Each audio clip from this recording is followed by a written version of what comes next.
BPL নিলামের countdown শুরু। সময় এখন দিনের নয়, ঘন্টার অপেক্ষা, যা শুরু হবে বিকেল 4টা। তবে নিলামের আগে কোন দল কাকে নিল, কোন তারকা কার জার্সি গায়ে তোলার অপেক্ষায়, সমর্থকেরাও সেই প্রতীক্ষায়।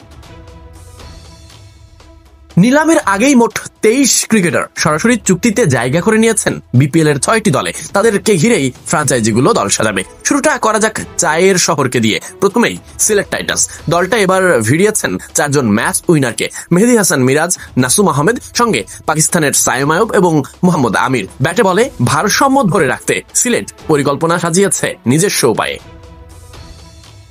এরপর বিপিএল এর সব থেকে শক্তিশালী দল রংপুর রাইডার্স বোলিং কারিশমা দেখাতে, নিজেদের ধারাবাহিকতা ধরে রাখতে তারা নিয়েছে মুস্তাফিজুর রহমানকে। সঙ্গে আছেন উইকেট কিপার ব্যাটার এবং তাদের অধিনায়ক নুরুল হাসান সোহান, সঙ্গে পাকিস্তানের খাজা নাফে এবং সুফিয়ান মুকিম। রংপুর শুধু অংশ নিতেই নয়, এসেছে শিরোপা জিততে। এই মৌসুমে ঢাকা ক্যাপিটালসও নেই পিছিয়ে। তাদের দলে এসেছেন তাসকিন আহমেদ, সঙ্গে মোহাম্মদ সাইফ হাসান। বিদেশিদের দিকেও চোখ তাদের। ইংল্যান্ডের অ্যালেক্স হেলস আর পাকিস্তানের ওসমান খানকে দলে টেনেছে ব্যাটিং অর্ডারকে শক্তিশালী আর ভয়ঙ্কর করে তুলতে। এরপর চট্টগ্রাম রয়্যালস তারা সরাসরি যুক্ত করেছে 3 জন ক্রিকেটারকে। শেখ মাহাদি হাসান, তানভীর ইসলাম, পাকিস্তানের আহমেদ আবরার।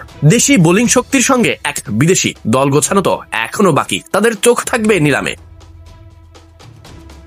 এছাড়া এবার একেবারেই নতুন দল নোয়াখালী এক্সপ্রেস। নতুন নাম, নতুন উৎসাহ। তারা পেয়েছে হাসান মাহমুদ, সৌম্য সরকারকে, সঙ্গে 2 দাপুটে বিদেশি, শ্রীলঙ্কান কুশল মেন্ডিস এবং ওয়েস্ট ইন্ডিজের জনসন চার্লস। দলটার টপ অর্ডার দেখলেই বোঝা যায় নোয়াখালী এবার সব থেকে বড় চমক।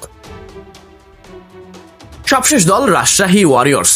দায়িত্বশীল শান্ত যেমন আছেন দলে, দারুণ ছন্দে থাকা তানজিদ হাসান তামিমও তাদের টপ অর্ডারে। সঙ্গে যুক্ত হওয়া পাকিস্তানি 2 তারকা মোহাম্মদ নওয়াজ এবং শাহেদজাদা ফারহান। রাজশাহী এবার ব্যাটিং গভীরতা এবং অলরাউন্ডিং শক্তিকে কাজে লাগিয়ে দলে ভারসাম্য আনার চেষ্টা করেছে।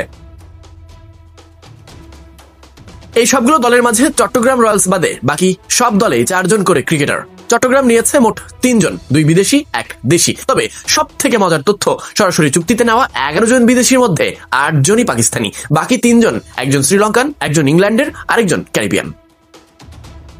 বিপিএল নিলাম এখন ঘন্টার অপেক্ষা। দলগুলো তাদের প্রথম দফায় প্রস্তুতি সেরে ফেলেছে। সামনে যাদের নিতে হবে তাদের নিলাম থেকে। পুরো মৌসুমের উত্তেজনা শুরু সেখান থেকেই।